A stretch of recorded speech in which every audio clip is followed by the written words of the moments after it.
Okay, this morning we are looking in the book of Leviticus. You know, we have gone through at least a couple of chapters in the book of Leviticus. This morning we're going to look at the portion called Sav. The word Sav in Hebrew, which basically means command. It is in Hebrew, it is an imperative tense, meaning that get up and do the command which God commanded you to do immediately. That means you heard a command, just don't sit there, get up and do it. So this week, I just want to build off on what I talked about last week for those of you who were there. If you were not there, I think there is a video of last week somewhere. You are welcome to listen to it. Last week we learned, so we're basically focusing from Leviticus chapter 6, verse 1 to Leviticus chapter 8, verse 36 in the Hebrew Bible, and in the English Bible it is Leviticus 6, verse number 8 to 8, chapter 8, verse 36. So last week we learned what it means to be a living sacrifice. If you remember, the word for living sacrifice in the Hebrew I said was korban kai. This is based on what Apostle Paul brings down in Romans chapter 12, verses 1 and 2. The idea of living sacrifice basically means to live a life that is a satisfying aroma unto God. If you remember, I talked about we can't bring the living sacrifice anywhere. We could not do it in our backyard or in our front driveway. The living sacrifice or the sacrifice in Leviticus had to be brought on the altar. So the question we need to ask ourselves is, before we go on, is what is the primary element of the altar that allows a person's offering to be a satisfying aroma to God? What is the primary element of the altar that allows a person's offering to be an acceptable or a satisfying aroma to God? The primary element is fire. In Hebrew, it is called ash. Without fire, it means nothing is well. We have to bring the offering to the altar, but most importantly, it has to connect with the fire on the altar. In fact, in the book of Leviticus, the first korban or offering out of all the offerings mentioned is in Hebrew it is called korban olah, or else in English it's called a burnt offering, but a better translation of that is an elevation offering. We see that in Leviticus chapter 1, verse 3. It says, Im olah kurbano minha bakar. If one's offering is an elevation or a burnt offering, then it must come from his cattle or animal. And the reason why the kurban olah or the burnt offering or the elevation is considered as a burnt offering, literally an elevation offering, it is because it is completely consumed by fire. Nobody benefited from this burnt offering except God or Hashem himself. Which is why out of all the offerings, only the burnt offering was considered as a satisfying aroma before God. Which is also interesting, because if you brought a sin offering and you are the one who sinned, the priest gets some part of the meat. If you bring a shalamim offering or a peace offering, everyone gets to eat it. And different offerings, depending on different things, everybody gets to partake. But a burnt offering or an olah offering, you spend a lot of money for a bull, nobody ate of it, only God got of it. So only the olah offering or the kurban olah in Hebrew had the title satisfying aroma. Amen. I just want us everybody to know, since we don't have a service next Sunday, be prepared to listen a little more, you know. I have to compensate what I have to teach next Sunday also. No? Just joking. So we see this concept of the satisfying aroma Also in the book of Genesis, if you remember, as soon as Noah comes out of the ark, the Bible says that he offered an elevation offering.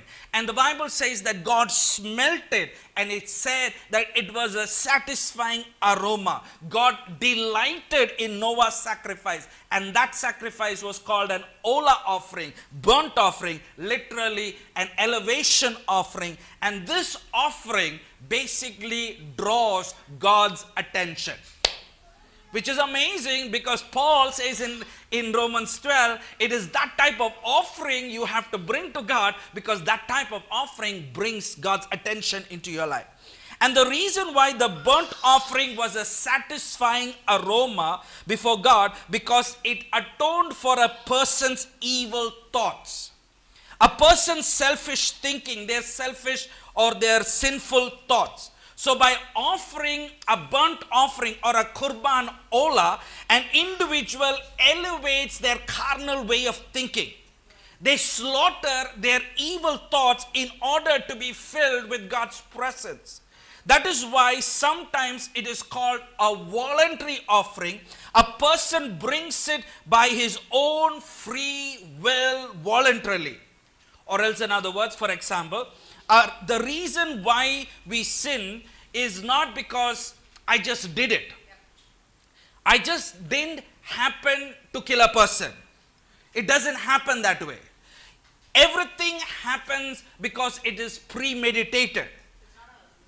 It's not a mistake or an accident. Like, I don't violate one of the 10 commandments by mistake. I know what I'm doing. It's premeditated. It means it is from a thought and it is from evil. Therefore, a person who is sick and tired of being tired of this type of thinking, they want to elevate their process. They want to elevate their thinking, and they want to draw close to God. Because Yeshua also says in the Gospel of Matthew, chapter 15, verse 19, that from the heart comes evil thoughts. When he's talking about the heart, he's not basically talking about the heart muscle. He's basically talking about the spiritual comprehension, the seat of comprehension, which is our mind, where this is where we actually premeditate. We have this cognitive thinking. Every one of the 10 commandments, every one of the 10 words in Exodus chapter 20, we don't violate it by accident. We violate it because we premeditated.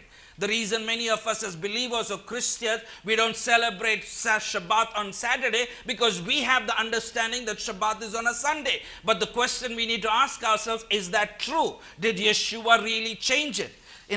For example, we don't commit adultery. It's, I just saw this guy's wife and I just fell on her. No, you don't fall on somebody's wife. It's because you premeditated. You thought about it. It's there in your thoughts. You contemplated. You coveted. You lusted.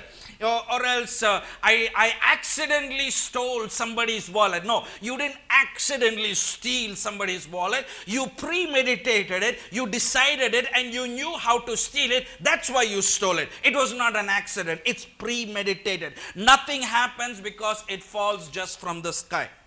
So when Yeshua said, from out of the heart comes evil thoughts, so for a person to offer themselves like that as a burnt offering, they are saying, I want to elevate my sinful way of thinking before God. I am sick. I am tired of this type of thinking within me. My thoughts are very torturous, and I want to come out of these thoughts. That's why I want to come and give myself as a burnt offering, olah offering before God. If we turn to Leviticus chapter 1, verse 6. Leviticus chapter 1, verse 6, it says, and they shall flay the burnt offering and cut it into pieces. The other translation says, they shall skin the burnt offering and cut it into pieces. Literally, you shall skin the animal. So by skinning the olah or animal, and you offer its limbs, the cattle, the other word for cattle in Hebrew is the Hebrew word bakar. You offer the cattle on the altar.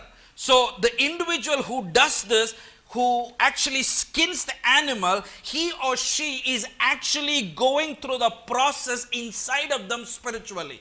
Just like the animal is skinned on the physical, they are saying, Lord, I want you, please, you skin me. Because when they bring the animal, skin the animal, offer the animal, it is as if they are doing that same thing to themselves. It is something that is happening inside of them.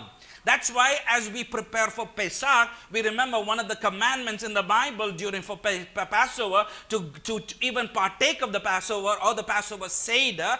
But by the way, we don't partake of the Passover, we partake of the Passover Seder. The word Seder is basically an order. Why do we partake of the Passover? Because we don't offer the animal. We can't offer the animal in Hyderabad. It has to be in Jerusalem, in the temple. And since none of these ever exist, we don't do it over there. So we have to wait. But until then, we just remember what Yeshua has done and what we are commanded to do.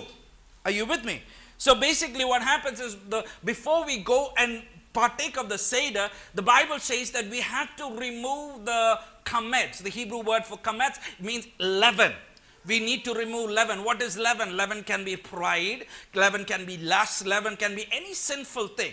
We physically remove the leaven out of our house. We remove everything that leavens in our house. But the idea is not just the physical removing of the leaven. The idea is more importantly the spiritual removing of the leaven from our hearts.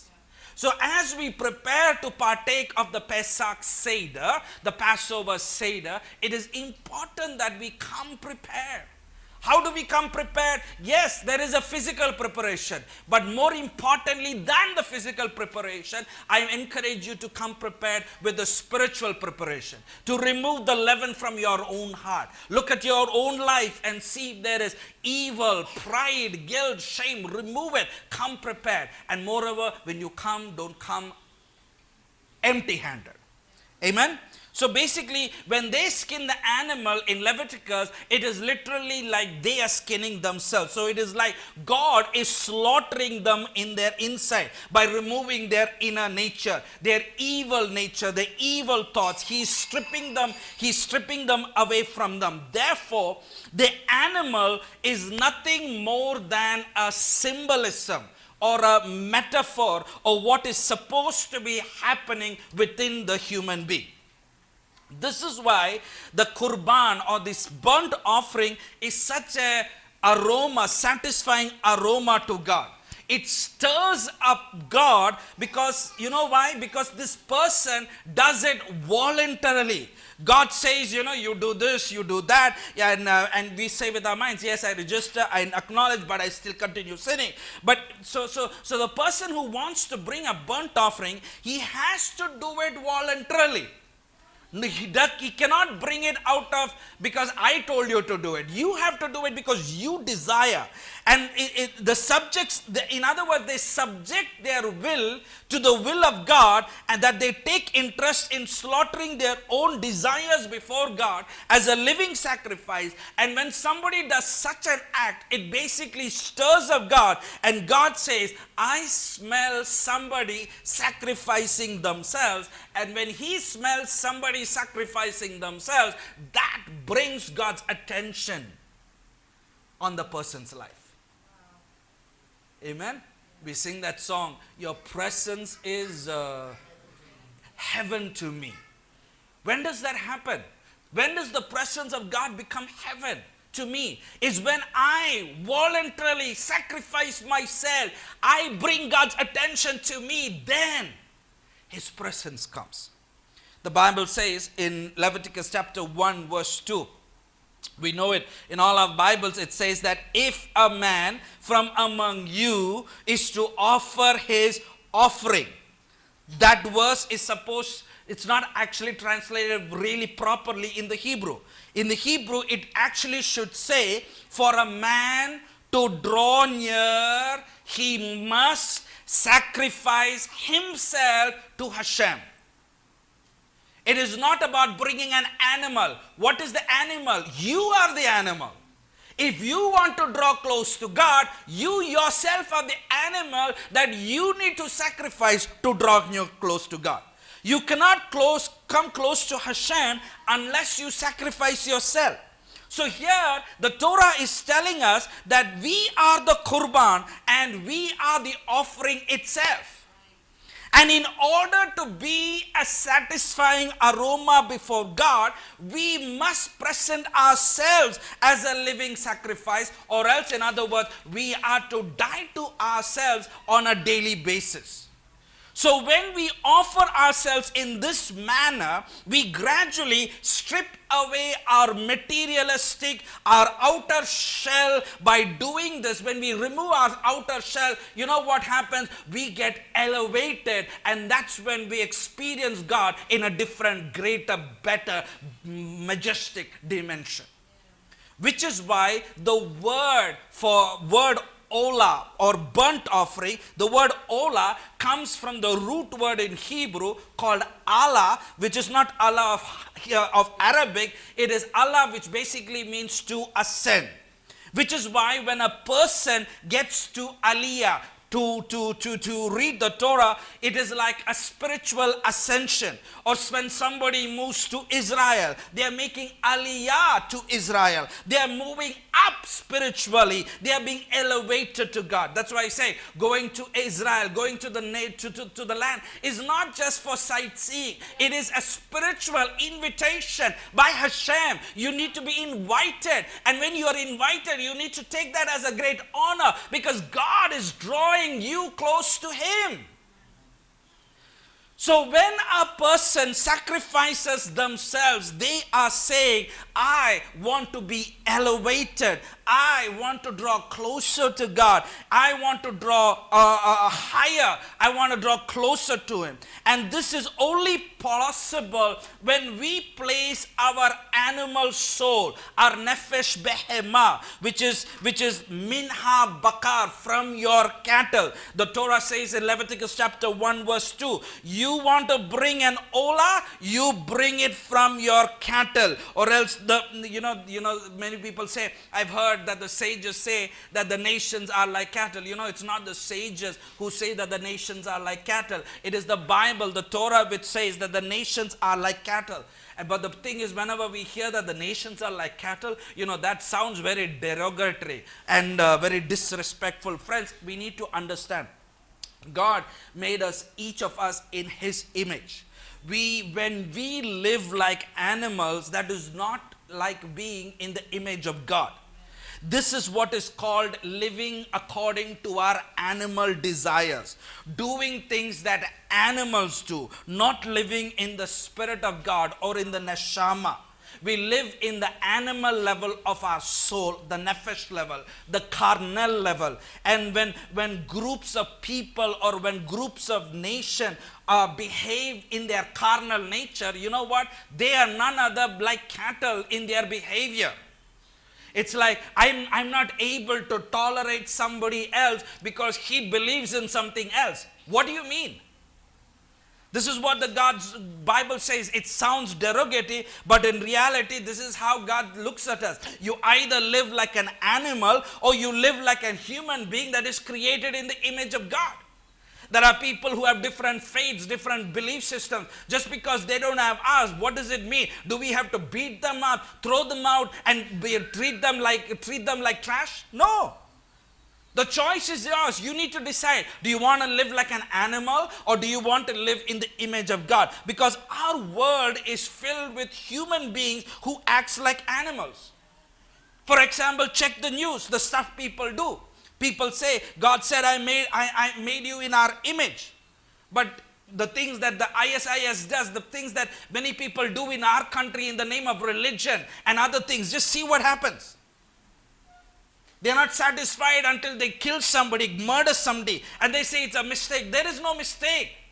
When they do things, it's because out of a philosophy, a mindset, an ideology. And when your ideology doesn't fit with my ideology, I want to kill you.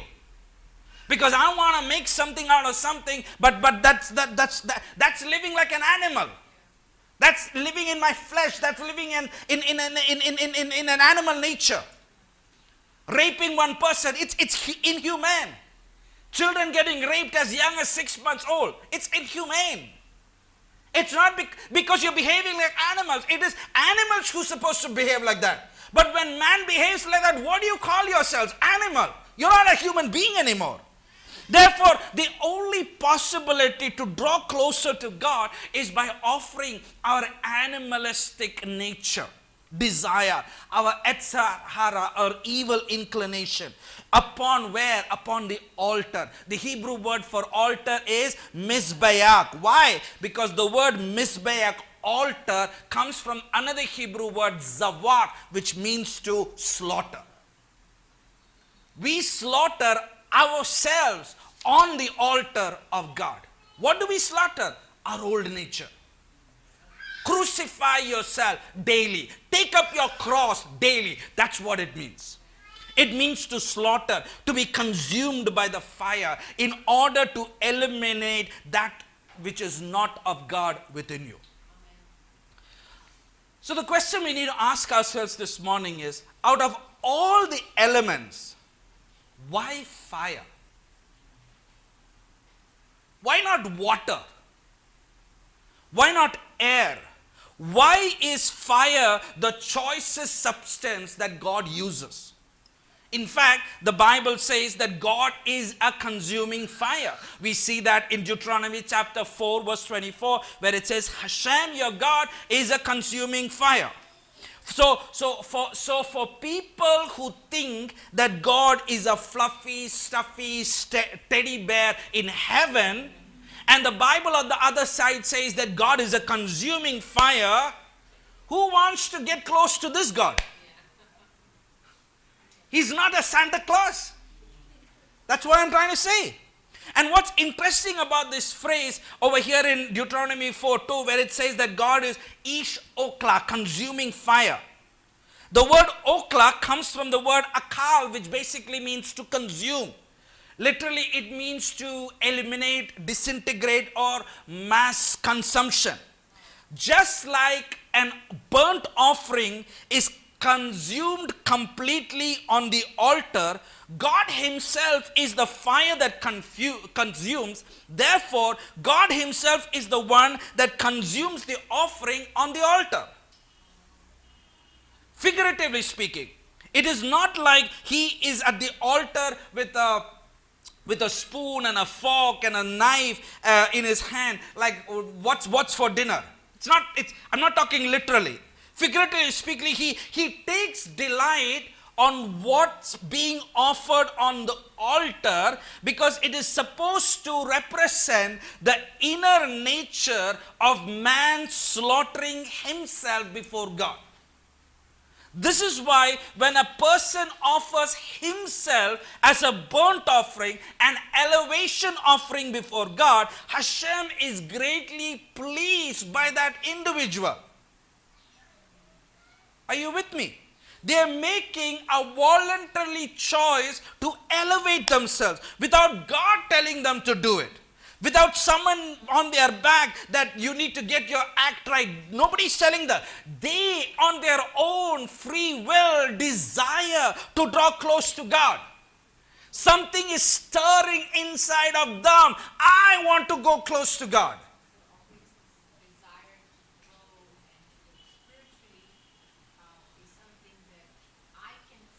Yes. Yes, absolutely. That desire to grow close to God depends on me. The more I die to myself, the more I die to my ego, the more I die to my flesh, the more I die to my desires, that causes the desires of God to grow. This is why an ola is a satisfying or a pleasing aroma before God.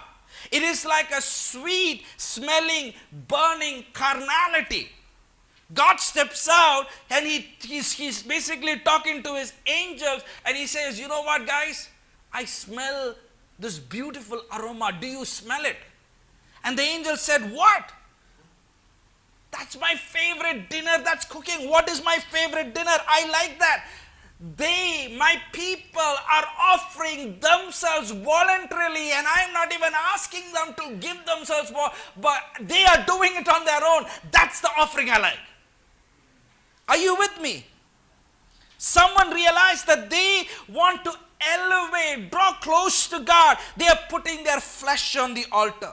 They are doing it as a burnt offering. Therefore, God says, I take delight in it, and it pleases me. It is a satisfying aroma unto me.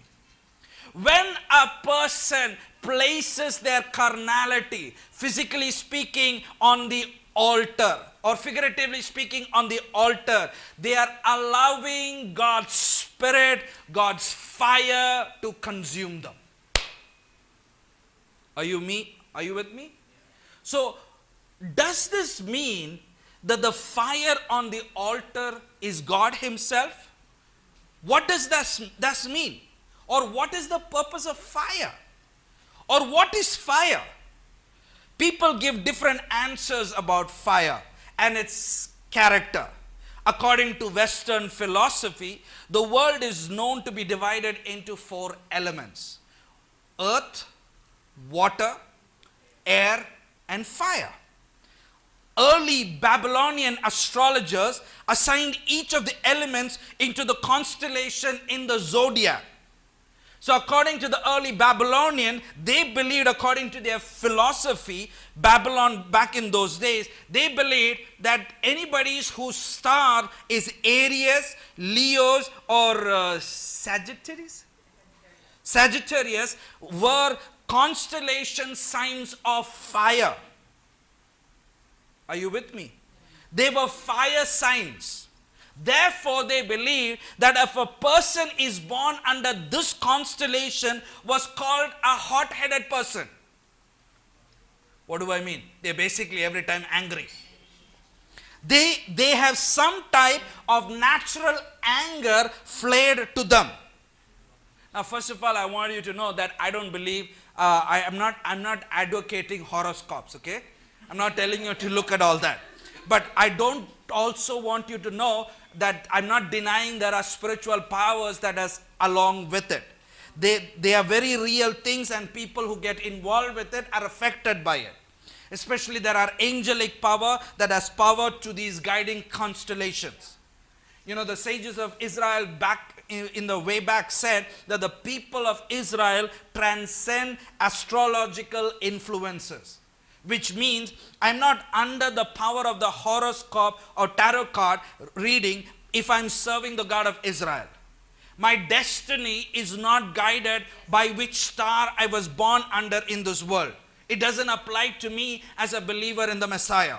But as a reminder, the sages say, if you are outside of the covenant of God, you better believe that those things have a power over you. People that run to them and have power over them, and people who do them also have power over them.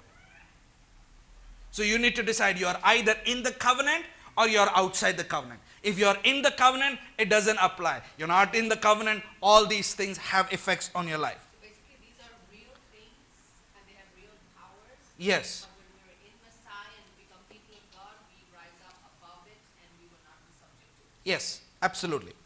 This is how Western philosophy or astrologers of old understood the concept dealing with fire. In our modern day and era, science understands fire basically as a chemical reaction of mixtures of incandescent gases. Meaning, depending on what type of chemicals react with oxygen determines what type of fire you will get. For example, fire in the forest is different from the fire in the kitchen. Or fire which is made out of propane gas, which is not created equal. There are different forms of fire. In other words, you light a fire on petrol, diesel, and kerosene, the boom is different. Are you with me? So what constitutes fire depends on the fuel being burned. The chemistry of each type of fire is different in each situation.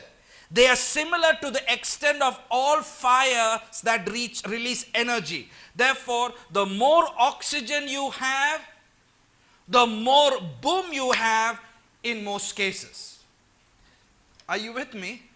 So science, which is based off of old philosophy. It comes from ancient philosophy, has come a long, long way since the early philosophical understanding of what the purpose of fire is. But even science today testifies that we do not truly understand the nature of fire. What is its purpose? What is it for? You can't capture fire. You can't trap fire in a laboratory. You can't measure fire. You can't weigh fire. And you can't even study fire. Isn't it true? It is not like you take some fire, put it in a test tube, and let's have a test tube fire experiment. You can't do that. You can't contain it. We really don't know the defining properties of fire. So once again, out of all the elements, God is associated with fire.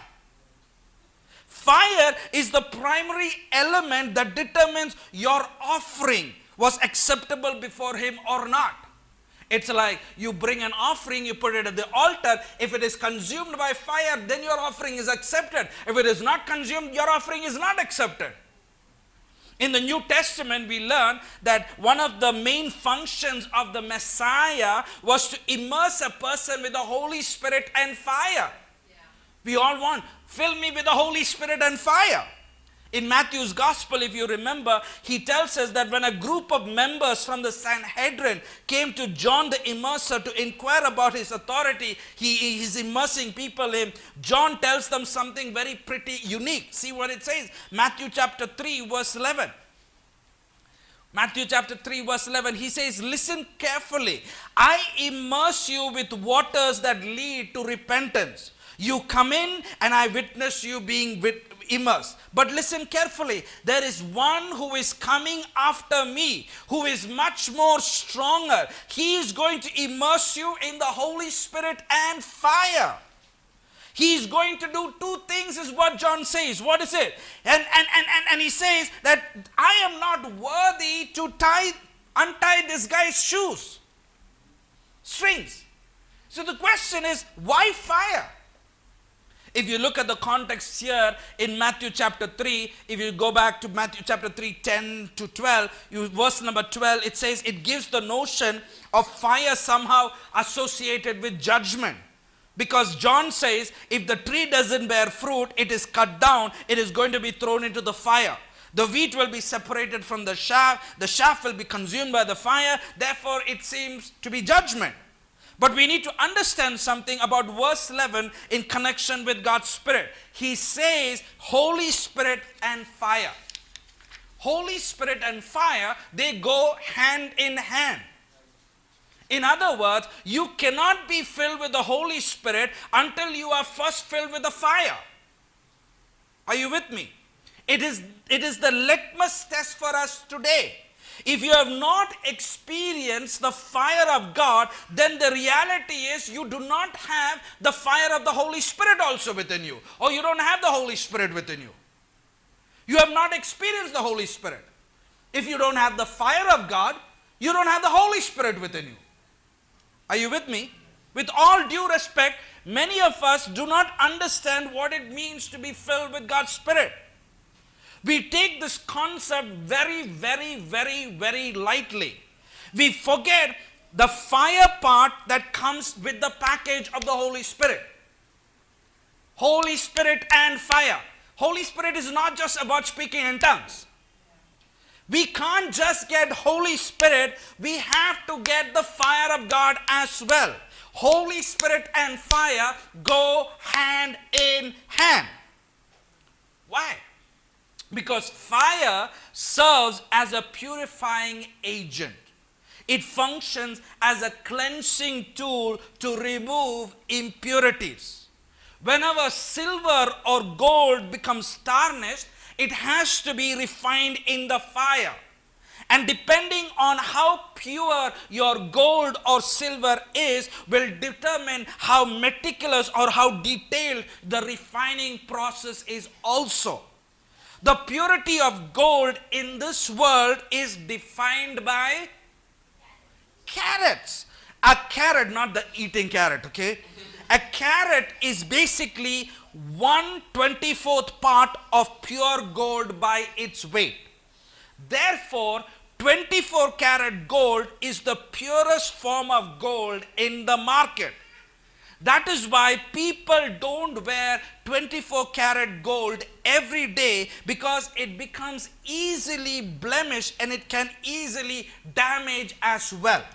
Most people usually wear 18 karat, 14 karat or 10 karat gold because it is mixed with silver and diluted with other minerals. Understand something. When I am talking about silver or gold, I care less about your jewelry collection in your cupboard or in your bags. I'm not concerned about that, okay? I don't care how much you have. Silver and gold is a metaphor which refers to the soul. Silver and gold refers to the soul in the Bible. God will not pour His Holy Spirit into a filthy container. The neshama, the soul that is full of impurity, of dross, spiritual impurity, is like a golden cup that is filled with dirt. If a person were to appear before the king in a banquet table with a dirty cup and expect the king to pour his expensive wine into the dirty cup, the king will be greatly repulsed. It doesn't matter if your cup is made out of 24 karat gold. God says, I don't even care if your cup is made out of 100 karat gold. You show up on my table with a dirty cup and you want me to pour the most expensive wine of the world into your container. God is asking, something wrong with your mind? Are you with me? You disrespect my table. Such a person who has the chutzpah or the guts to do such a thing, the king will say, take this fool out of my palace and exile him or banish him once and forever. We don't do things like that. This is royalty, friends. Have a sense of dignity when you come into the banquet of God's table. That's why I tell people, when you come to pray, when you pray at home, when you read your Bible, remember before whom you are standing. Don't stand as if you are standing before your chuddy friend. No, you're standing before King of Kings. You're standing before consuming fire. You have no realization if you don't understand that. Friends, we are no different when we appear before Hashem, HaMelech, God the King. Why? Because God created us with a pure soul. If those of you who use the Siddur to pray, in the Siddur every morning, one of the first things we say, my God, you have created in me a pure soul. Crystal clean, more finer than gold, diamond, or even platinum. The soul that are the purer than the angels. It is the finest of all materials that you created within me. And through our sins, we have stained our souls, and our souls so much that they need to be refined. Instead of our having our souls refined, many of us appear before the king expecting and some even demanding him to fill us with the Holy Spirit. He's saying, Lord, fill me up. But our cups, our souls are so dirty. We need to ask ourselves, how do we ask God to fill our cups with the Holy Spirit when there is so much of dirt? God is repulsed with this type of attitude. Hashem rejects such people who don't want to clean their cup clean. He says, son and daughter of dust, you are kidding me. You want me to pour my spirit into your filthy soul, and you really have guts to say, fill me up with your Holy Spirit, while you have evil thoughts, evil attitude, evil actions running inside of you? We think that just because we speak in tongues that our lives are going to be changed. We don't do anything towards making sure that our lives are pure and pristine before God. We have these thoughts accumulating in our mind, and we continue in those thoughts, continue in those thoughts, and continue in those thoughts, and we say, God, help me. Which God is there to help you? He has already done all the enough help necessary. All we need to do is draw near. Are you with me, friends? God will better use a donkey. In the case of Balaam and the donkey, Balaam was not ready, but God made the donkey speak. This is exactly what God does, because we show up in his banquet hall and we ask him, fill me, but we are full of dirt. I just want the Holy Spirit. I don't want the fire of God. But yet the container is fully dirty, and God tells his angel, remove this fool from my presence, exile him forever. Friends, just like we cannot put 24-karat gold cup in a dishwasher expecting the heat of the dishwasher to remove the impurities, so we cannot jump into the baptism or the mikvah tank and expecting the forces of spiritual impurity to be removed from you.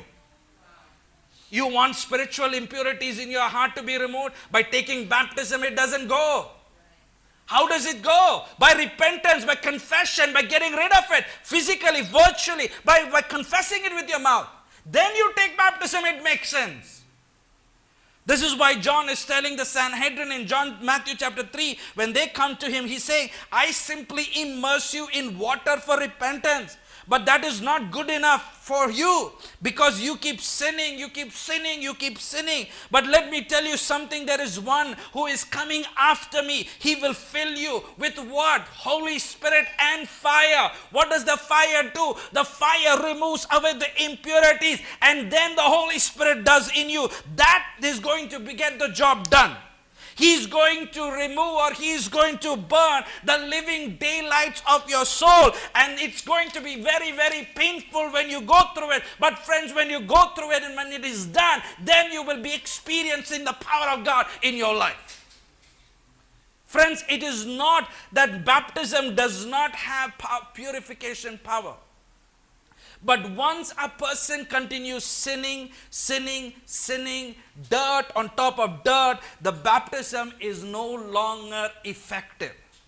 The person is become null to the process of repentance. Therefore, to purify the soul like a golden cup, he has to be refined. And that refining process, the only way to it is to go through fire. Amen?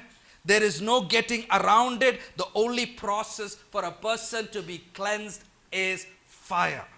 So people who claim to be filled with the Holy Spirit but resist the fire are not filled with the Holy Spirit at all. They are filled with themselves. End of story. Amen? People say, Holy Spirit this, Holy Spirit that. No. Solomon said there is nothing new under the sun. We have to question people who claim to say that I have the Holy Spirit, but their lives are completely opposite what it's supposed to be to fill with the Holy Spirit. People say they can dance, they can speak in 1,000 tongues, they can even have prophetic gifts, but they lack the fire of God burning in them. Such people do not have the Ruach HaKodesh. Probably they have their father's spirit, their mother's spirit, their uncle's spirit, familiar spirit, cousin spirit. I don't care, some spirit, but not the Holy Spirit. So when we resist the trials and tribulations and we get offended and we resist the fire that wants to burn us, Yes. we're full of ourselves. Yes, when we resist the fire which is wanting to burn the filth and dross in our lives, we are basically resisting the Holy Spirit because we are full of ourselves. Offense. I'm easily offended. This person did this. This person did that. I don't want to get rid of it. I want to keep offense. Offense is such things are not from God. It is from some other familiar spirit that you carry from your childhood and you don't want to deal with it or you don't care about it. In truth, when a person wants to be filled with God's Spirit but refuses to experience God's fire, they are in violation of God's word. When a person says, I want the Holy Spirit, but I don't want fire, they are in literal violation of the Torah. When a person has the fire, the spiritual element of purification burning within their soul, they don't have to worry about offending God's presence, because fire acts as a disintegrator. It destroys everything that tries to attach themselves to their soul. Lustful thoughts are trying to come up. Because I have the fire of God, what happens? It burns up, it goes. I have a tendency of being stingy. Because I have the fire of God, it burns and it goes. I have a tendency of being lazy. I'm like a slug. Because I have the fire of God with me, it burns, it goes. When a person has the fire burning within them, if something tries to creep up in their lives, it gets disintegrated, it gets destroyed. And the reason it doesn't get disintegrated and destroyed in many of our lives is because we do not have the fire of God.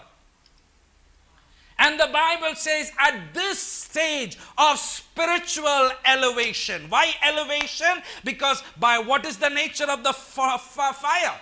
The fire basically likes to go high. It likes to oscillate and go high. The only reason the fire is down is because of the wick of the candle. It is held down.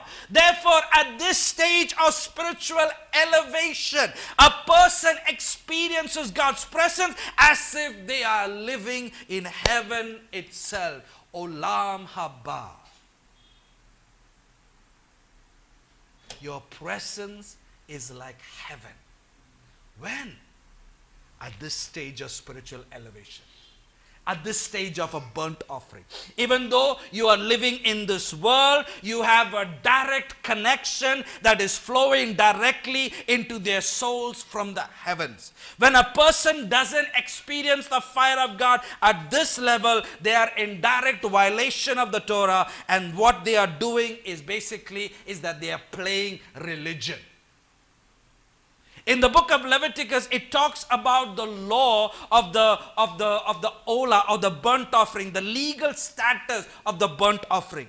The burnt offering was first mentioned in Leviticus chapter 1 with various offerings. It was only later on that we learn the legal status of the burnt offering in Leviticus chapter 6. So let's turn to Leviticus chapter 6. Everybody with me this morning? Yes.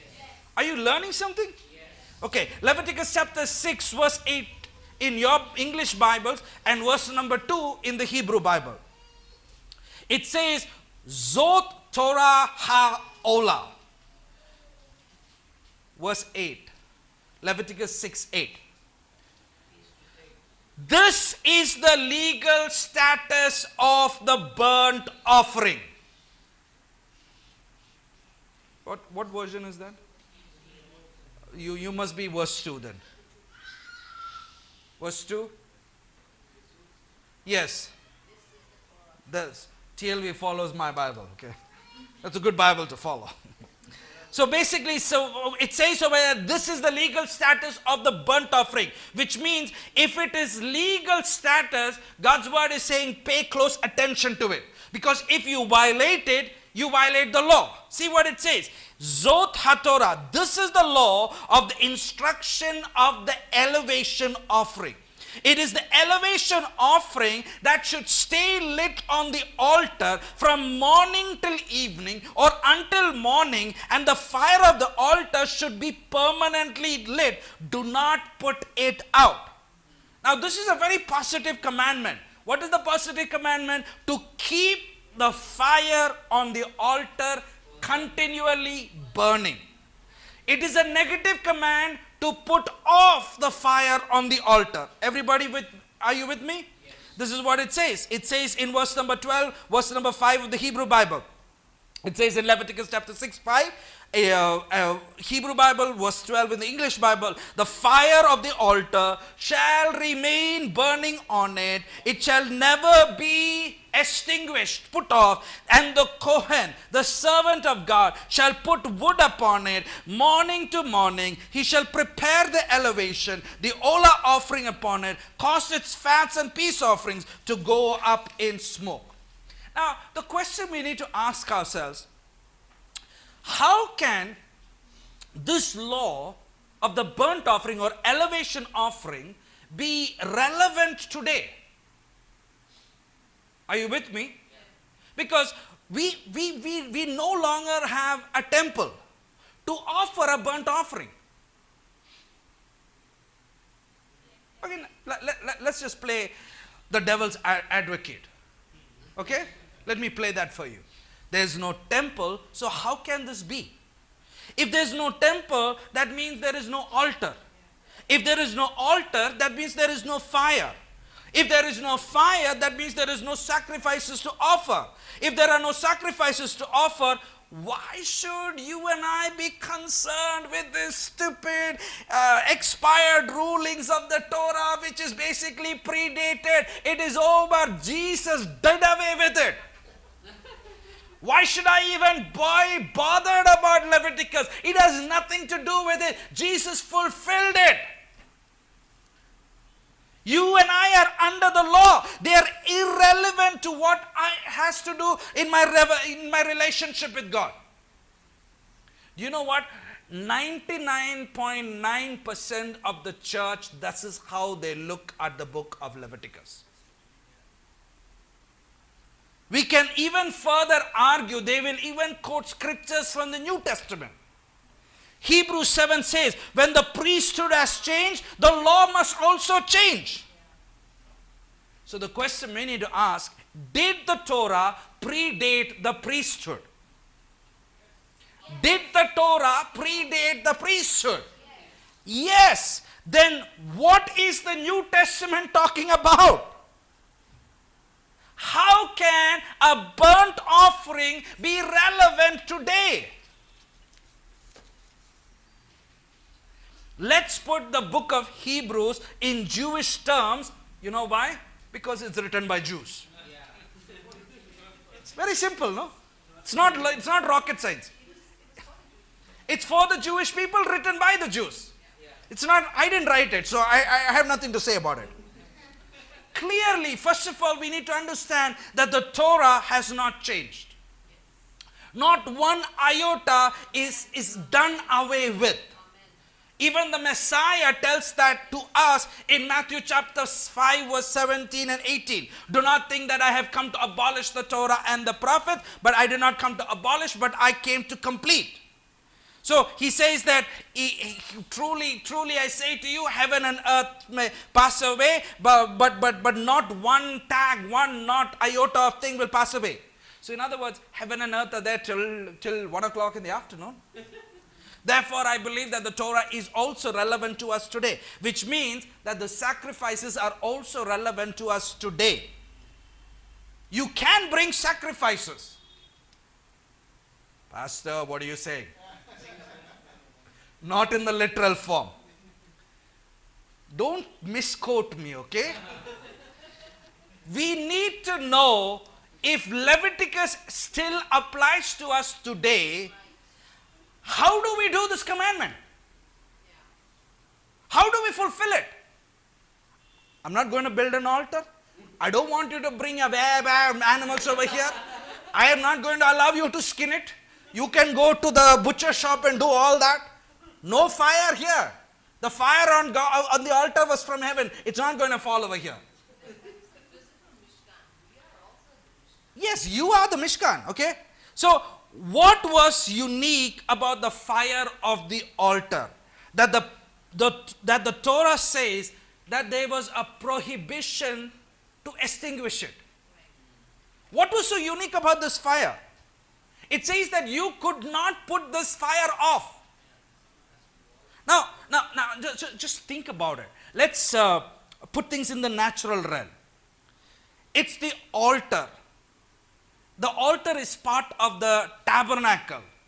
This tabernacle is outside in the desert. Clearly, it rains from time to time. So, if it rains, surely the fire is going to be put off. And now they are in the desert. There might even be a sandstorm. Wind is going to blow the fire out. So, logically, the fire has to go out at some time. Then why would God say there is a prohibition to extinguish it? Logically, it is going to go. So why is God saying, do not put it off? Wrong answer, wrong question. The sages tell us something that was miraculous, something that is unbelievable about the fire of the altar. In the Midrash, the Talmud says, the Mishkan stood for a total of 116 years. The scriptures testify about that. 39 years in the wilderness, 14 years in Gilgal, 13 years in Nob, 50 years in Gibeon, total of 116 years. During these 116 years, the fire of the altar was never ever extinguished. It ran for 116 years continuously. Rain, hail, snow, earthquake, nothing put the fire out. The fire on the altar was never put off. The most amazing thing about this fire was a smokeless fire. The Midrash tells us that although the altar was made of bronze, the fire of the altar never actually burned the bronze altar. And when the priest would walk on the ramp of the bronze altar barefoot, they would not even get their feet burned on a bronze altar. This is amazing. I mean, you don't understand this. When they had to do service unto God, they could not wear their sneakers on. They had to be barefoot before God. And you had to go up on this bronze altar. Now you just put some fire on a bronze material. See what happens. It's going to burn you. But here, the amazing thing is, it never burnt anybody. Even the bronze altar was never hot. Because science tells us that bronze works as a great thermo and electric conductor. In layman's terms, it's a great source of generating heat. That's what's there in our heater. Bronze is an excellent thermal and electrical conductor. The sages say that the feet of the Kohanim was never burned. They did all their services barefoot. I mean, just think about it. Summertime, our heat is slowly increasing.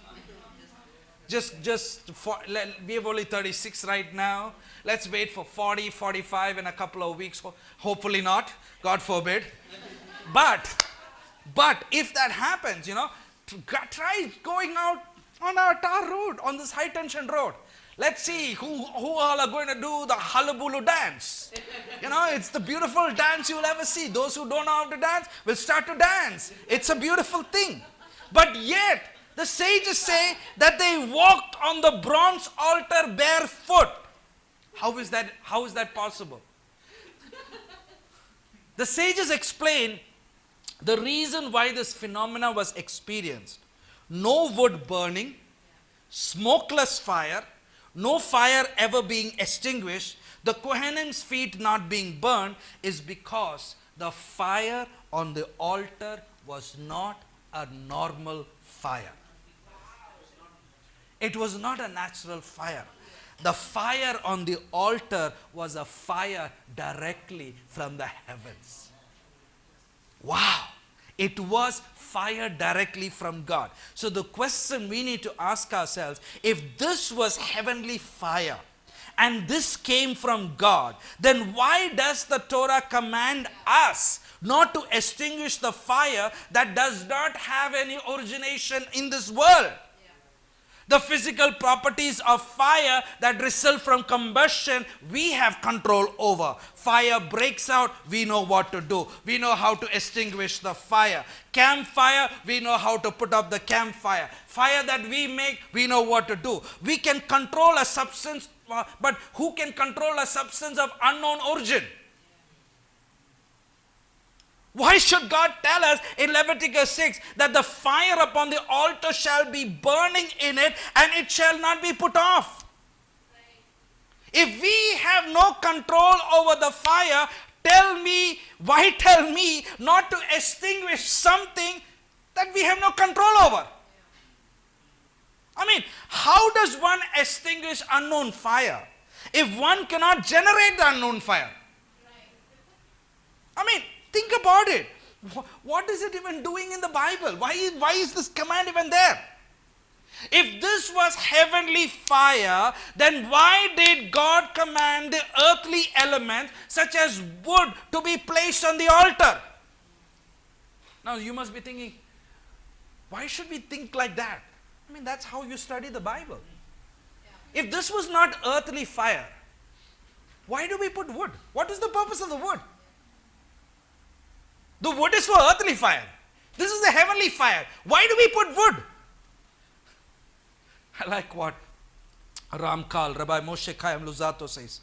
In order for a person to have God's presence bestowed upon them, to have the Holy Spirit, they must consecrate, sanctify every part of their life to the domain of holiness.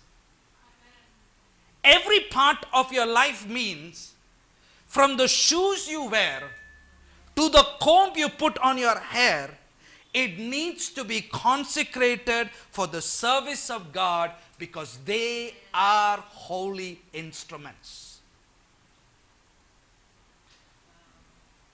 To my iPad, to my iPhone, to my television, to my camera, to my every single gadget I use is to be consecrated unto God.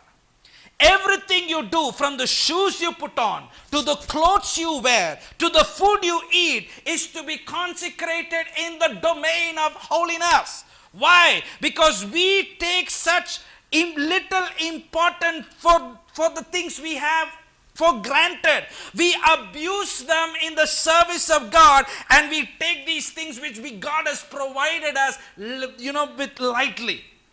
Any object used in the realm of the physical must be detached from a secular materialism and used for holiness. When he's talking about the attribute of holiness, Ramkal says, as a result of this consecration, the physical objects that a person makes use of in his everyday life will become elevated by a person's use of them as an ola, as a burnt offering. This, of course, all depends on a person's kavana, intention of them wanting to desire to serve God. One must elevate oneself to a complete union with the Father in heaven. Though he lives in this world, his mind state must be in Olam Haba, or in the world to come. Are you with me? What do you think Yeshua did when he was on this earth? He lived in this world, but he functioned as if he was in heaven. Everything that Yeshua possessed, from the fish he ate to the people he taught, was done in the realm of holiness. When we take the things we have for granted, we abuse them and we become desensitized. For example, the laptop or the iPhone or the gadgets we have. Some use it to study, some use it to learn, but many others, they use it, that same thing which they use as worship unto God, they use to watch stupid websites and stupid sites. So if we use material things to bring pleasure to our flesh, is when Yes. We are not consecrated. That means from the instruments we have, we use all our gadgets, too much of FaceTime, too much of Instagram, too much of Twitter, too much of music, something that is secular, we use it as mundane. We don't consecrate it for God, from the bike to the car to the shirt to the comb to the shoes to the socks, everything. When we don't use it for the glory of God, we are actually defaming and dishonoring God himself. Even the food that we eat. We can say we are eating rice and dal, simple food. Yes, rice and dal, we need to understand it is from Hashem. It is this rice and dal is for me to be strengthened, not so that I will be full, so that I can be on my bed and I can enjoy life. No, it is for me to get strength so that I can continue to do the service of God in love, in consecration unto God.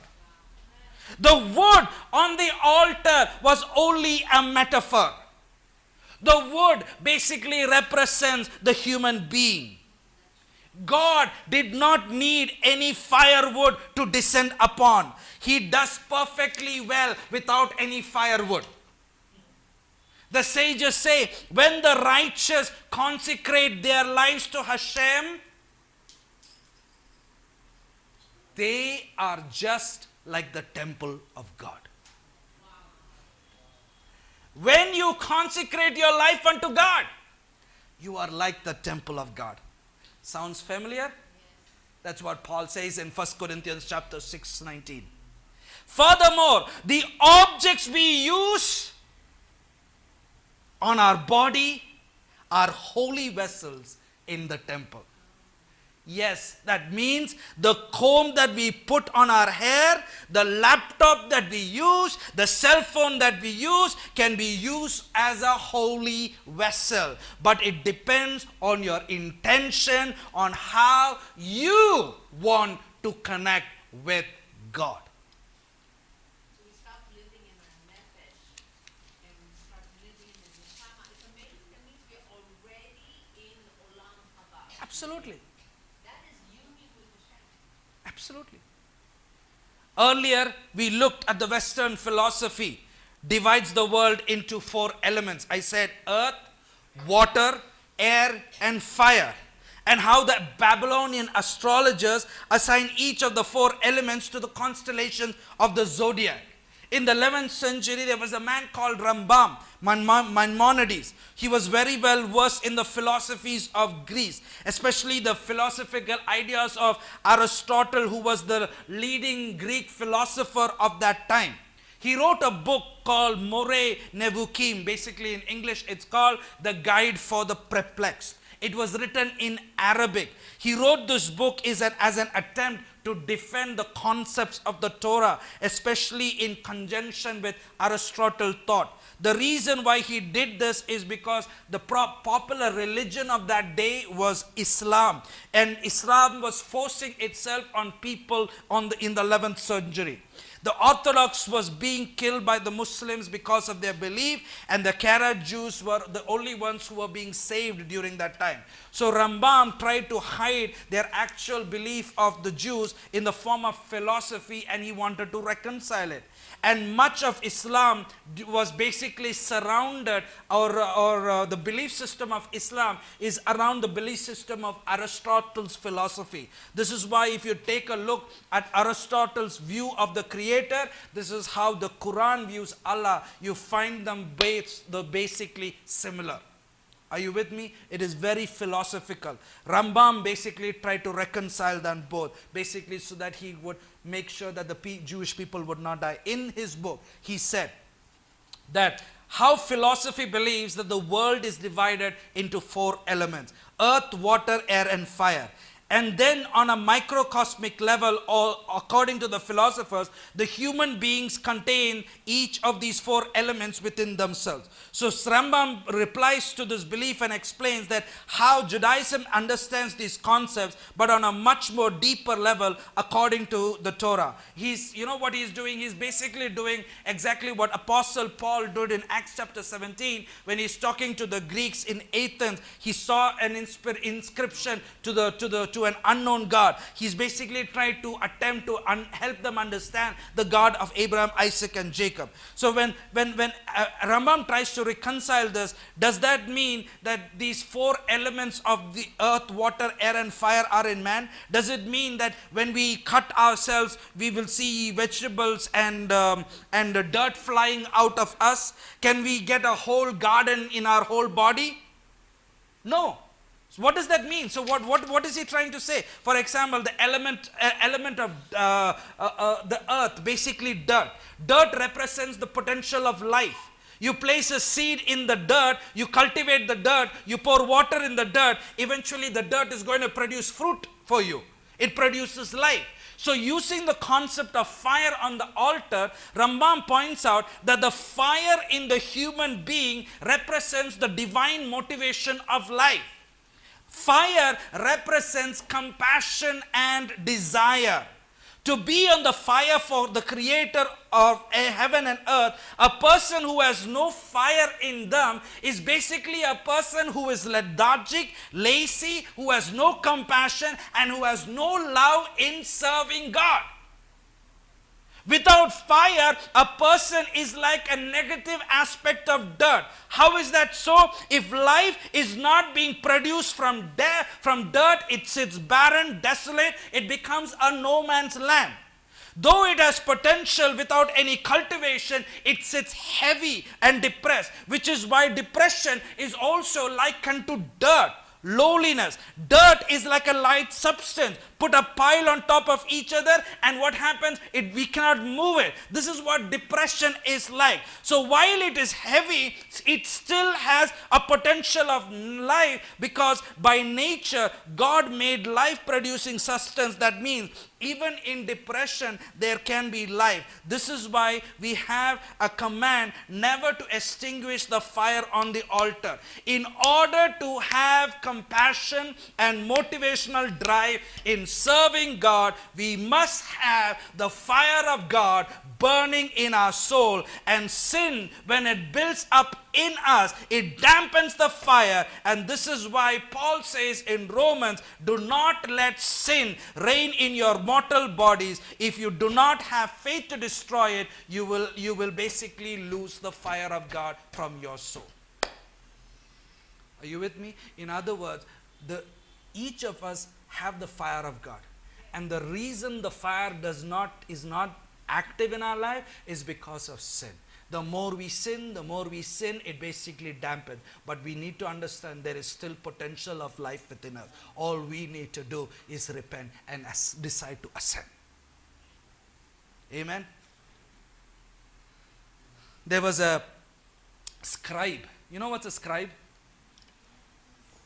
Scribe is one who basically writes the Torah.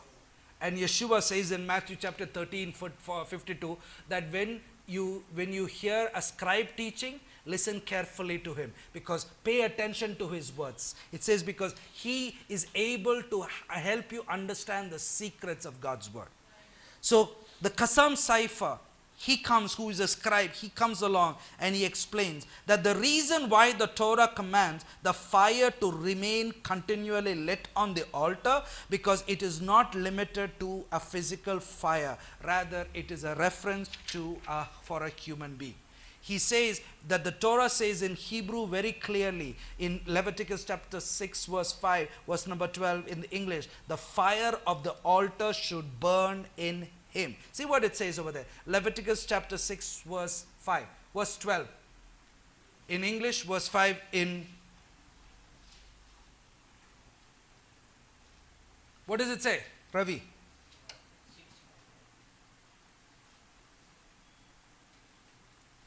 This way is the fire on the altar will be kept burning and not will be allowed to go out. The fire on the altar is to be kept burning. Not to be allowed to go out. The TLV says over here, the fire on the altar is to be kept burning on it. Actually in the Hebrew it says, Ve'ha'esh al ha-mizbeach tukat bo. Tukat bo does not mean on it. It means in him. The fire of the altar should burn in him.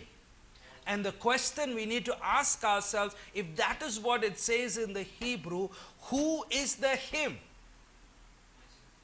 It is the Kohen who serves God, the priest who serves God. The fire in him, tukat bo, should never be extinguished.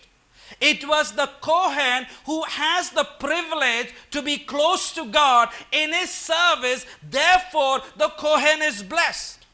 Why is the Kohen blessed? Because the same heavenly fire that burns on the altar is the same heavenly fire that burns in his soul. The fire of the altar burns in him. Last week, if you remember, I said Israel was called a kingdom of priests based on Exodus chapter 19:6, a royal priesthood, a holy nation. Jewish children from the age of 6 are taught how to become a priest. The first book they are taught is basically the book of Leviticus at the age of 6. It is the same command that is brought down in the New Testament in 1 Peter chapter 2 verse 9. So the question is, how many Kohanim do we have here today?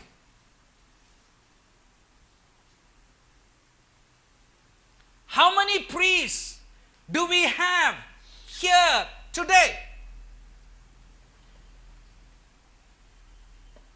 No priests, huh? Oh, only one. So the rest, I believe, is you don't believe you're a priest. Or else, how many priests this morning have the fire of God within you? Were you scared? You scared? You're not sure? Whoa. So half says yes, half says they don't know. I mean, how many priests are there? I want us to know. So for those of you who don't know you are a priest, hopefully I want you to know what the Bible says. Are you with me? When you serve God like a priest and the fire of God is burning in you, there is no force of spiritual impurity that can dampen your inner flame of love of God. Why is that? Because the love of God is the fire of God that burns bright in that individual that truly loves God, and nothing can subtract that love from him.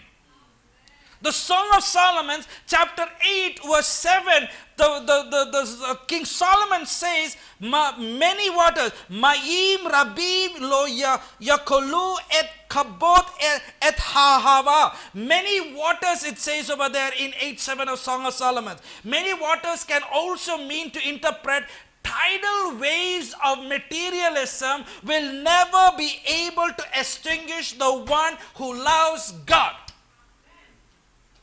Are you with me? Tidal waves. See what it says over there. Many waters cannot quench. The word many waters can also be interpreted to say tidal waves of materialism will never be able to extinguish the one who loves God. Are you with me? Does this concept sound familiar? See what it says. What does Rabbi Shaul bring out in Romans chapter 8 verses 38 and 39? Do you know what it says? You should know. You should know. If you don't know, this is a great verse for you to memorize this week before Pesach.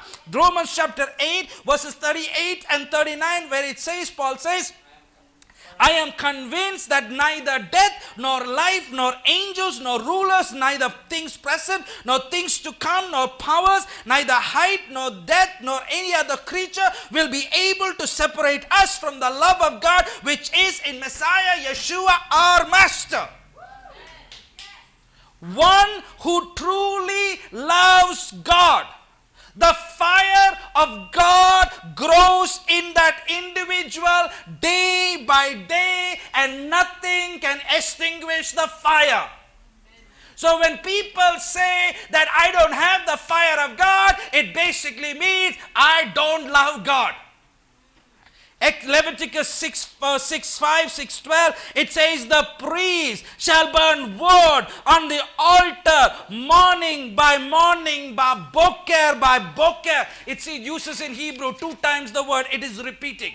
Why is the word boker used? Every time a word is repeated in the Hebrew, there is something very important, valuable for us to learn. This teaches us that a person who truly loves God is never satisfied with their present achievement of serving God in this world. Their current relationship with Him, their desire to draw more closer to Him. They want to be more intimate with Him. They want to enhance their spirituality. They want to elevate closer to Him. Therefore, the command of the elevation offering fits perfectly to a believer who is in love with Hashem. It says in Leviticus 1:3, from your animal you shall bring a burnt offering to God. This is the only way a person can bring an elevation offering. Why is this important or relevant for us today? Because the Torah says a Kohen, a priest who has the fire of God burning in him, cultivates the fire morning to morning. Ba boker, it never extinguishes. In order for the Ola to continue morning to morning, he must bring his cattle, his bakar. The word for cattle in Hebrew is bakar. Literally, what is the bakar? Bakar is basically my nefesh, my animal soul. Now what's interesting, the word boker and the word bakar, it is the same Hebrew word, letters in Hebrew. Are you with me? It is the Hebrew word boker.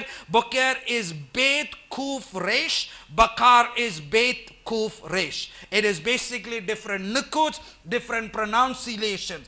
In order to have the fire of God continually burning in you, you must sacrifice yourself morning to morning. Amen.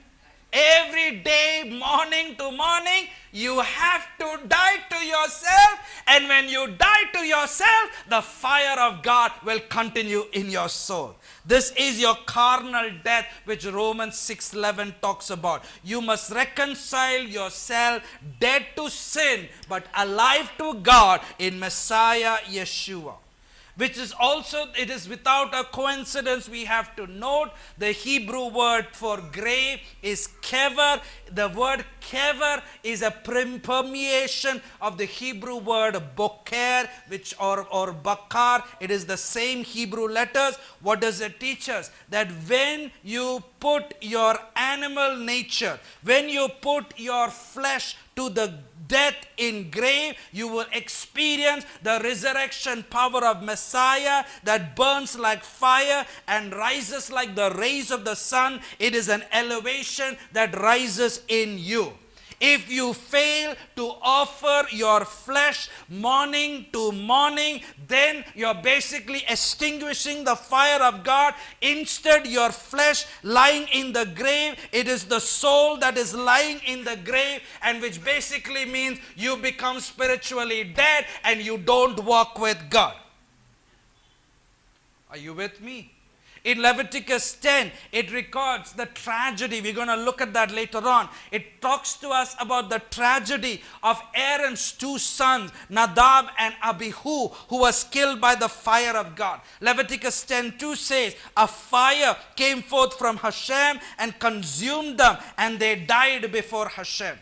Remember, I said in Deuteronomy that God is a consuming fire. This consuming fire basically killed Nadab and Abihu. Who were they? They were two priests. If you don't offer your olah correctly, God's fire will consume you. What does this teach us? The Torah says Nadab and Abihu brought strange fire before Hashem, and it cost them their lives. It says in Leviticus 6:5, it uses the word the fire. It uses the word that upon the fire upon the altar shall be burning in him.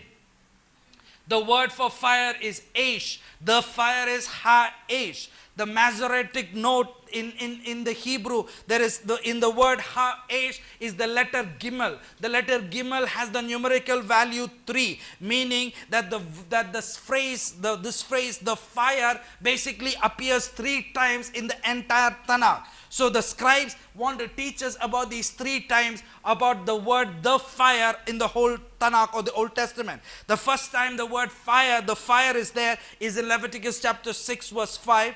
The second time it's there in 2 Chronicles chapter 7 verse 1, where it says that the fire came down from the heavens. The third time is there in Ezekiel chapter 15 verse 7, where it says from the fire that came forth and the fire will consume them.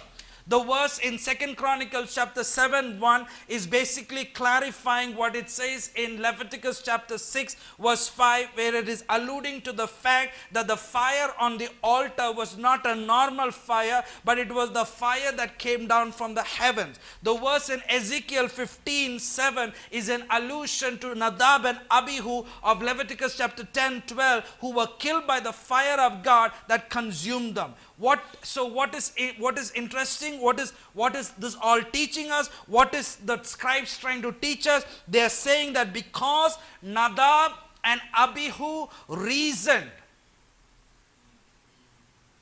because Nadab and Abihu logically, rationally thought that they could bring their own fire, they didn't need the fire of God. They said, you know what? It's fire. I know how to make fire. All I need is a matchstick or a lighter or stone. I don't need the fire from God. I got it. Sadly, this mistake cost them their life and they were killed by the fire of God. Friends, if we think we can serve God with our own fire, we are mistaken. We are like Nadab and Abihu. We are not talking about literal fire. We are talking about how we serve the creator of the heavens and the earth.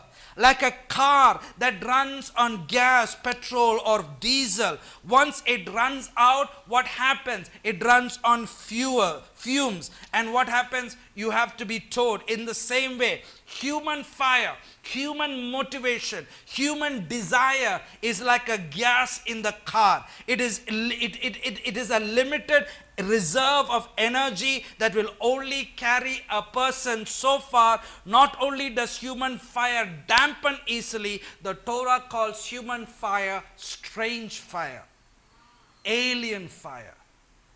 Right before Nadab and Abihu were killed, in Leviticus chapter 10 verse 1, it says that they attempted to draw near to God with a strange fire. Friends, you and I cannot draw near to God with a strange fire. Strange fire is Goish, Gentile. Why? Because the term Goy, like I said before, Goy is basically a non-member connected to Israel. It is divided into Zar or a Nokri, a stranger or a pagan. This is what the Gentile world was called during those days.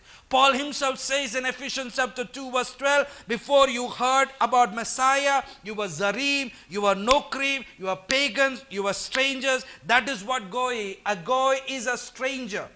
Deeper than that, the reason why a stranger cannot draw near to God is because they have not corrected their animalistic nature, their carnality.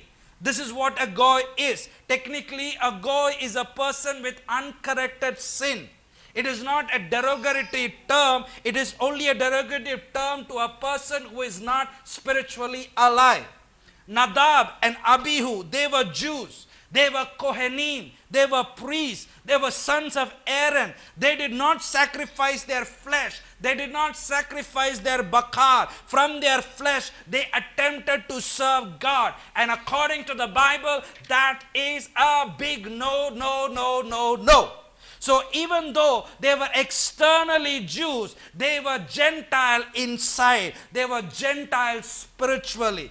After the death of Nadab and Abihu in Leviticus 16, we see that God warns Aaron and tells him that there is a certain prerequisite that he must follow before he can draw near to God. It says in Leviticus 16:13 that this is the legal status. In Leviticus 6:2 it says this is the legal status of the burnt offering. Legal status meaning you violate something that is legal, you can expect a punishment. God is telling Aaron, this There is a law, you violate it, it will not go well with you. What is the law? He said in 16:3, this is the legal status, Aaron. This is the way you draw near to me and sanctify yourself. You take your animal soul, which is compared to sin, you sacrifice it, and your soul, which is like a ram, it elevates itself. So God is basically telling Aaron, you don't dare come into my sanctuary with human sin. Sacrifice yourself before God to draw close to God. And once you draw near, your soul is like a ramp. Why? Because the ramp is strong. It is stronger than a cattle. The soul wants to elevate. This is why a flame, if it is not attached to a candle, it wants to ascend. Gravity can't hold fire down. It has a greater force than gravity. That is the nature of the soul. It wants to ascend, but first the flesh needs to be crucified. Yeshua said, the flesh is weak, but the spirit is willing.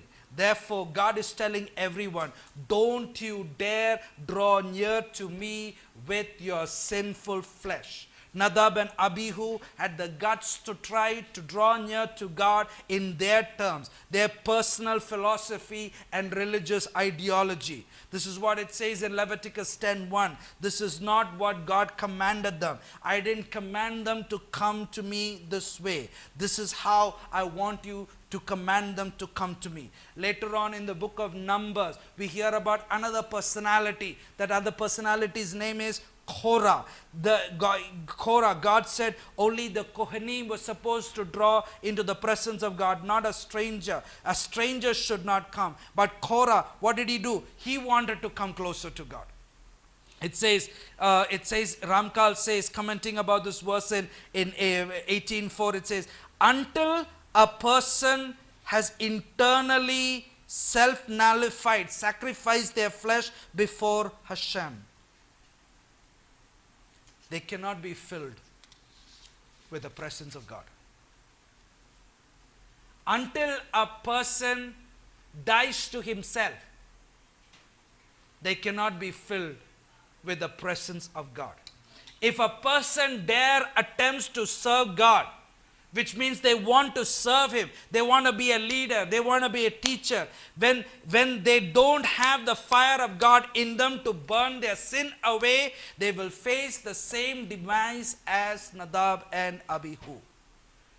What's interesting is that this command in Numbers 18:4 is speaking to the people of Israel. It is not speaking to non-Jewish people. It is telling the rest of the Jews, you are a stranger, you can't come close. Why? Because only the Kohanim were the ones, only the priests were the ones who sacrificed themselves, and they could come close to God. So you may be a Jew, but inside you may be filthy. So you still have sin, and God is telling the Jewish people then, you are basically a simple person. Simple people cannot come into my presence. And that means, friends, you may say that you are a believer. You may say that you're not a stranger to the ways of God. You may say that you read your Bible. You may say that you pray. You may say that you may give your tithes. You do all these things. But friends, if you lack the fire of God burning in you, you cannot draw near to Him. And that is what the Bible says. Are you with me?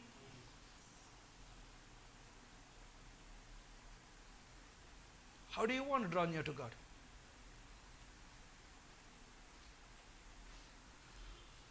Most of us as Christians, we always like something called the motivational gospel. You know what's the motivational gospel? God's going to bless you. God's going to prosper you. There's nothing wrong in all these things. I will tell you some stories about success.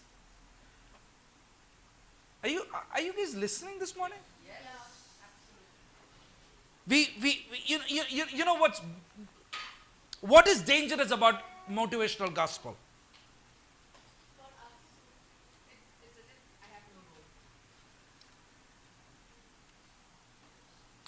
Let me tell you about the wood on the altar. There was this debate among the sages about how many pieces of wood was actually placed on the altar.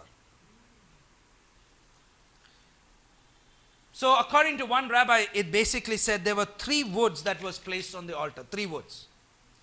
A very large wood functioned to basically burn the fat and the blood on it.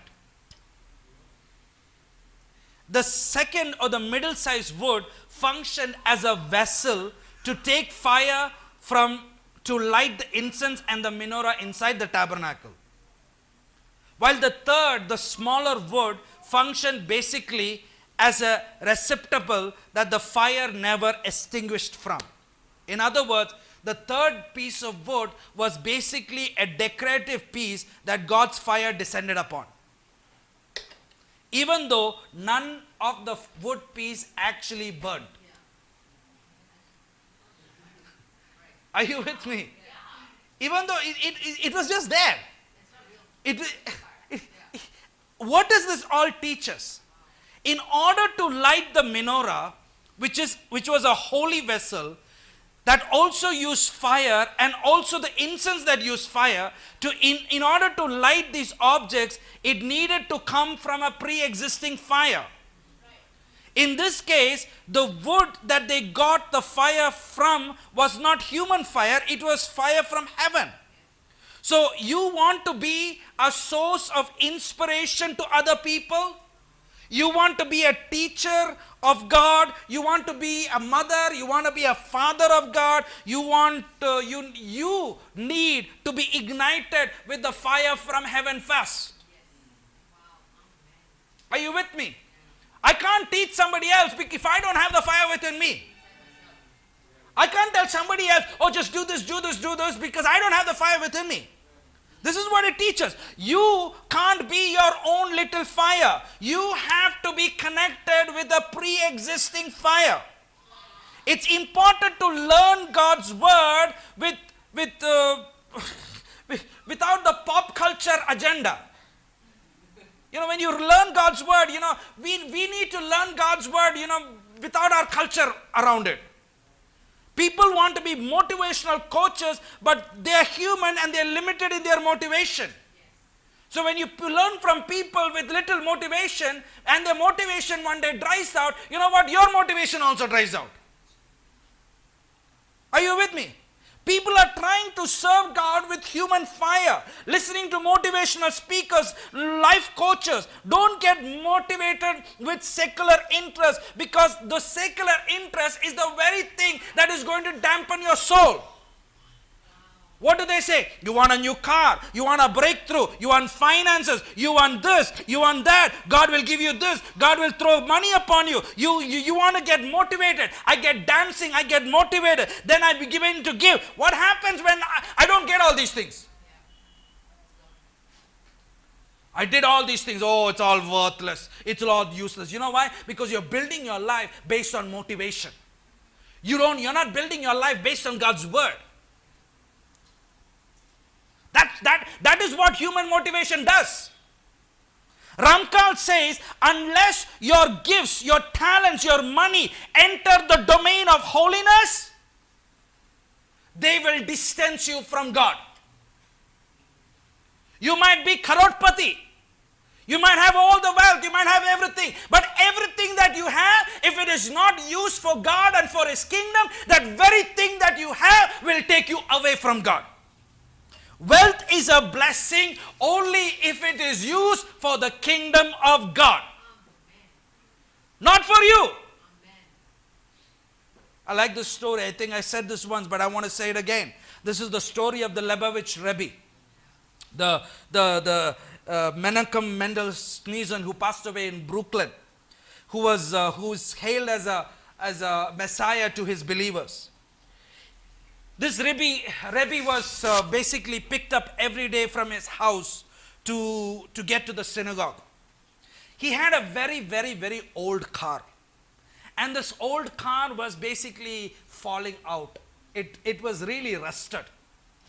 This is way back in 1980s, okay? And it was agreed with the Rebbe's wife and his disciples to purchase a new car for the Rebbe. So they said, let's get the best car for the Rebbe. During those days in 1980s, you know what was the best car? The Cadillac. Those of you who don't know what the Cadillac was, Those were heavy duty cars. You drive that car, nothing, there is no dent on it. Somebody else will get a dent. It was those big, huge, those were the cars, man, of those days. We think 800 and Nano, all the great cars. These are not cars. Those were the cars, you know.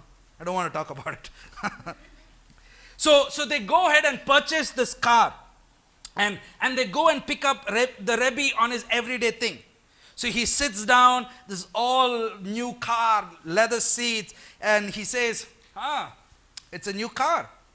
And his disciples said, we got together with your wife and we wanted to bless you with a new car. He heard that.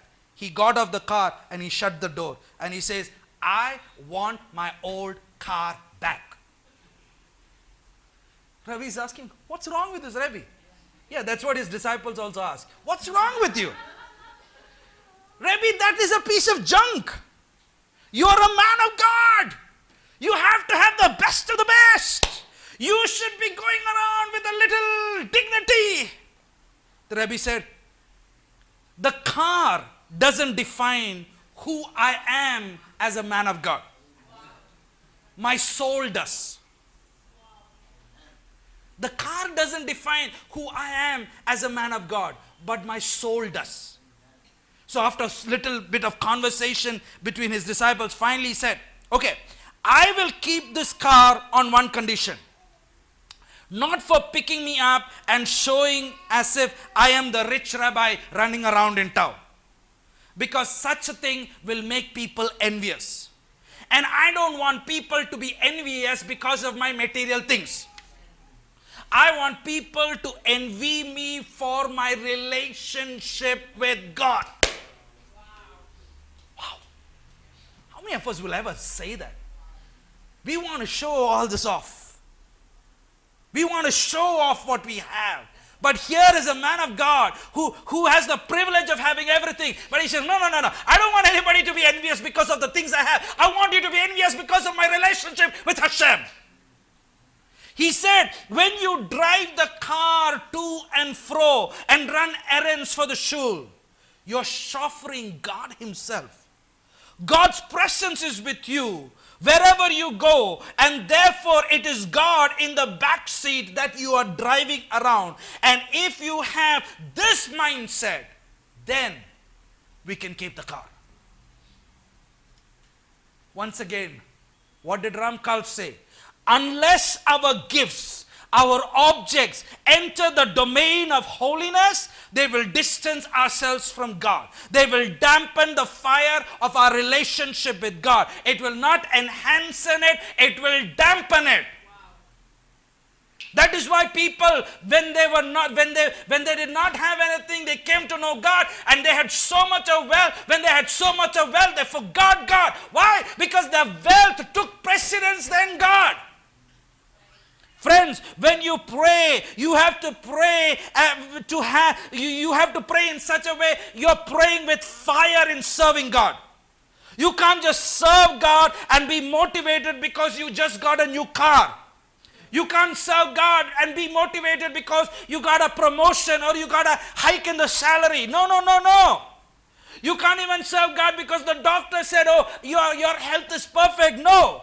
These are strange fires that will cost you your life, like Nadab and Abihu. These are all wrong motivations. Unless you have a connection of the fire of God that is always burning away the sin nature in you, you cannot properly draw near to Him. It is really nice to have a clean slate of health. Thank God. But do you know what? It is God who runs my health. It is not the doctor. If Hashem says you're going to be sick for a little while because you're not listening to me, very well. What are you going to do? What are you going to do? Is the clay going to ask the potter, why me? God is the judge. I'm not saying sickness is something you should look forward to. All I'm trying to say, maybe God wants to speak to us. Promotion is a great thing. Salary hike is a great thing. Who pays the bills, Ravi Shastri? Where's Denzel?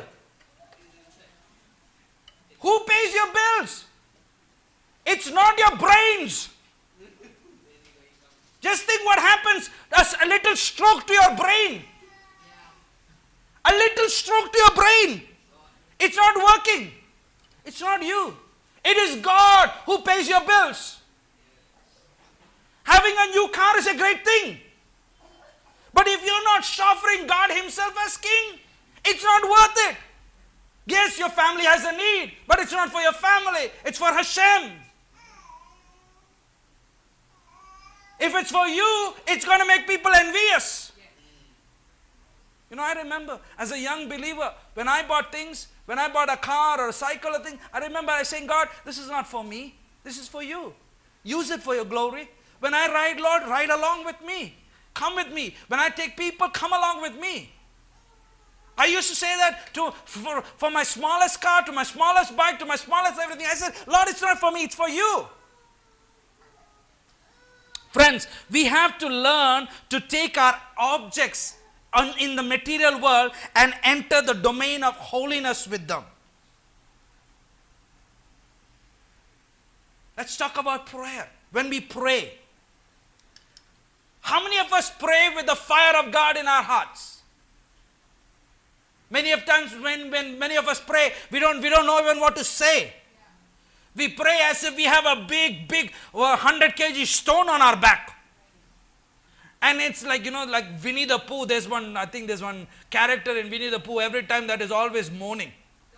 The donkey. Ooh. That's how we are when we pray.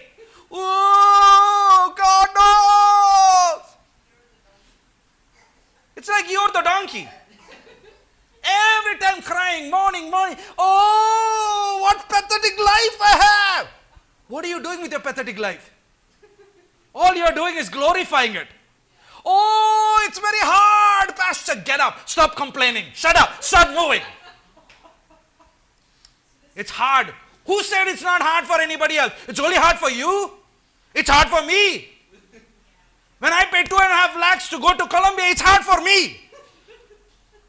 It's not easy. But I got to do what I got to do. I can't look at my saying, somebody's going to give it to me. No, nobody's going to give it to me. Hashem is going to give it to me. So that fire is love for God. Yes, the fire is love for God.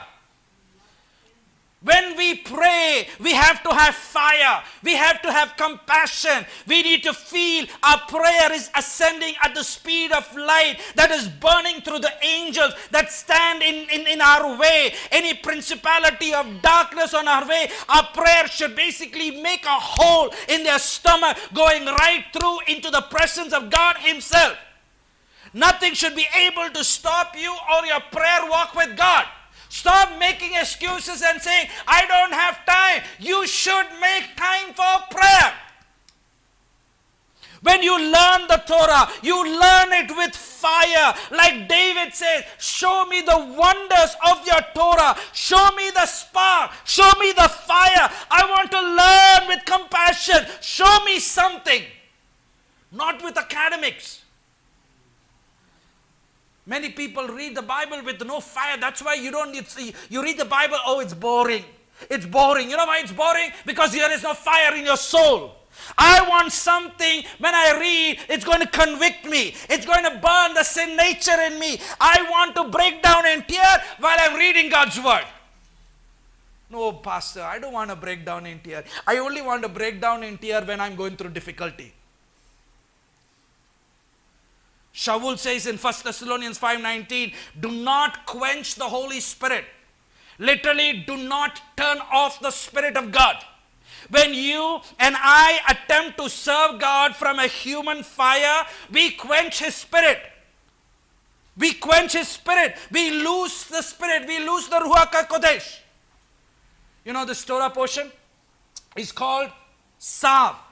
It is related to the concept of Tetzaveh way back in the book of Exodus. Sav is used in the imperative tense. Because the word in Leviticus, why is it used in imperative tense? Because it has sense of urgency to fulfill the commandment. Serve means get up, get up, get up. Stop making excuses. Get up and do what my word tells you to do. Why? Because the word mitzvah, commandment, comes from the word savata, which means to bind oneself to God. That means when I do a commandment, when I obey God's word, I bind myself to Hashem. We have one time and one time only to draw the fire of God in our lives and to keep it burning. That is in this life, and that is in the here and the now. Every day we wake up morning by morning, boker by boker. We need to make sure that we kill our flesh, crucify it. We need to make sure that the fire stays lit. Why? Because we have only one life. Many think that I will do it in heaven. There I will get the fire. No. You will get no fire in heaven. You will only get a dark place where where the charcoal is put off, and the fire over there will keep burning and burning and burning and burning and burning and burning and burning and burning and burning, and it is not the fire of God. This is not the fire I think any of us want to experience.